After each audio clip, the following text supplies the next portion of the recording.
তো হ্যালো বন্ধুরা, আশা করি তোমরা সবাই ভালো আছো আর আমি অনেক ভালো আছি। তো সকাল সকাল ভাইপোকে দিয়ে একটু মাথাটা মেসেজ করে নিচ্ছিলাম, দিয়ে কিন্তু আমি আর ভাইপো সকাল সকাল বেরিয়ে পড়লাম আমার কেটিএমটা নিয়ে বড় বাগানে। তো বাগানে ঢুকেই দেখি যে দুটো পাকা আম পড়ে আছে, দিয়ে কিন্তু বাবু ভাইকে দিয়ে দিলাম, দিয়ে বাবু ভাই এদের আম খাচ্ছে। আর ওই ধারটায় কিন্তু সমদীপ ভাইপো খেজুর পাচ্ছে। তো খেজুরের সাইজগুলো তোমরা দেখো, কি বড় বড় খেজুর, আর এই গাছটা থেকে কিন্তু খেজুর পারছে। আজকের আবহাওয়াটা খুব সুন্দর ছিল, সুন্দর হাওয়া বইছে, আর আমরা কিন্তু নদীর ধারে খেজুর গাছে খেজুর পাচ্ছি। তো দেখতে পাচ্ছ, খেজুর পাড়ার পরে কিন্তু আমরা সবাই এক জায়গায় হয়ে কিন্তু বেরিয়ে পড়লাম তাল পাড়ার জন্য। তো চলো তাল পাড়া দেখায় তোমাদেরকে। ওই ধারে কিন্তু ভাইপো গাছে উঠে পড়েছে, শিমুল গাছ দিয়ে তাল গাছে উঠবে।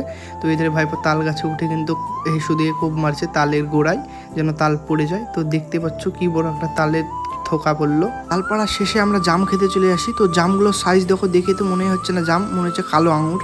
পাড়া এসে তো বাবু ভাই তাল কাটাকাটি শুরু করে দিয়েছে, আর তালগুলো খেতেও দারুণ ছিল। তো বন্ধুরা, আজকে আর মিন ব্লগটা একটু ছিল, ভালো লাগলে লাইক কমেন্ট শেয়ার সাবস্ক্রাইব করে দিও, আর ফেসবুক থেকে দেখলে ফলো করে দিও। তো